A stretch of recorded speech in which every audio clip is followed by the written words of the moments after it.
베트남에서 현지 쇼핑몰 점유율을 45%까지 달성하며 쇼핑몰 업계 1위를 달성했던 CJ가 결국 베트남에서의 철수를 단행하였습니다. 재작년부터 사업 철수를 선언하며 지분을 정리하고 있던 CJ 오쇼핑, CJ는 베트남 정부의 과도한 규제와 현지 부정부패 문화로 인해 마지막 지분을 베트남 케이블 방송사 SCTV에 넘기며 베트남에서의 사업을 완전히 접게 되었는데요. 업계 관계자는 CJ가 베트남에서 철수하게 된 것에는 다른 한국 기업들의 철수에도 영향을 받았겠지만 베트남 정부가 그동안 축적한 한국 기업의 노하우를 바탕으로 자국 기업을 밀어주고 있다며 특히 이번 대유행에서 보여준 베트남 정부의 대처 때문에 사업에 대한 불확실성이 커지자 과감한 정리를 통해 수익이 날 만한 사업에만 집중하겠다는 판단이라고 전했습니다. 특히 무엇보다도 베트남의 가장 큰 부정부패 문화인 뒷돈 문화가 현지 유통업체의 기업 경영을 힘들게 한 것에 가장 큰 이유로 꼽고 있는데요. 베트남 언론에 따르면 베트남 상공회의소가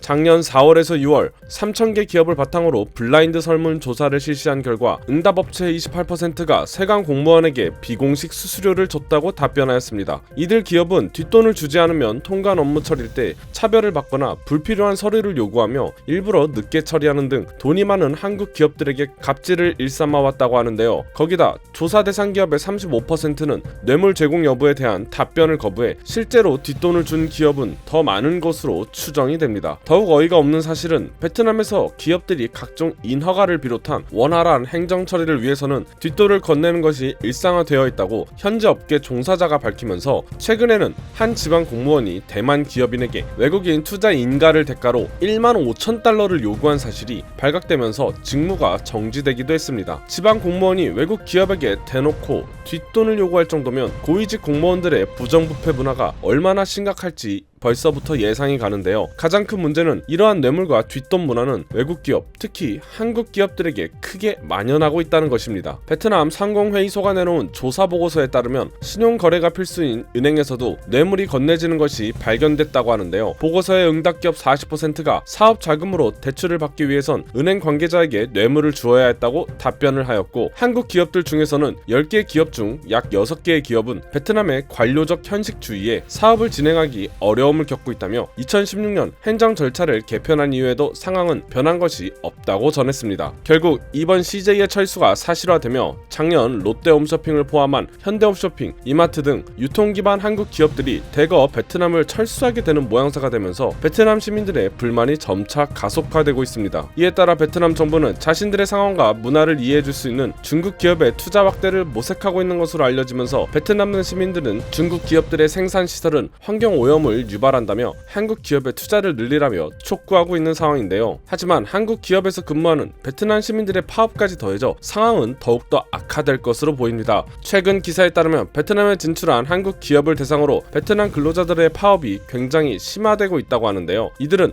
임금 인상과 처우 개선을 요구하며 파업을 진행하는 것으로 알려져 있습니다. 사실 이들의 파업은 과거부터 외국 기업들을 대상으로 굉장히 빈번하게 이루어져 왔습니다. 베트남 근로자들은 자국의 경제가 힘들어질 때면 급히 한국 기업들을 찾아 필요한 것을 요구해오고 있었습니다. 한국 기업들의 베트남 근로 환경은 현지 최상이라고 할 만큼 복지가 풍부하기로 유명한데 특히 삼성 베트남의 경우 베트남 내 꿈의 직장이라고 불리울 정도로 굉장한 복지와 임금으로 유명세를 떨치고 있습니다. 이처럼 한국 기업들은 베트남 근로자들이 필요한 것을 요구하면 웬만하면 너그럽게 수용하는 편이었습니다. 이를 잘 알고 있는 베트남 근로자들은 이것을 악용하여 살쾡이 파업이라고 하는 노조가 주도하지 않는 누가 파업을 일으켰는지도 모르는 파업을 행하면서 요구를 들어주지 않아도 다시 일상처럼 지내다가 불시에 파업을 하는 경우가 매우 많습니다. 이는 주동자가 누구인지 정확히 모르기에 기업 입장에서는 굉장히 큰 타격을 받을 수밖에 없는데요. 물론 몇몇 악덕 기업 때문에 피해를 보는 베트남 근로자들의 파업은 존중받아야 하지만 이러한 요소들을 이용한 악의적인 파업은 베트남 내 외국 기업들의 탈베트남 행렬을 더욱더 가속화시킨다는 것을 알고 있어야만 합니다. 이상 국민투브였습니다. 감사합니다.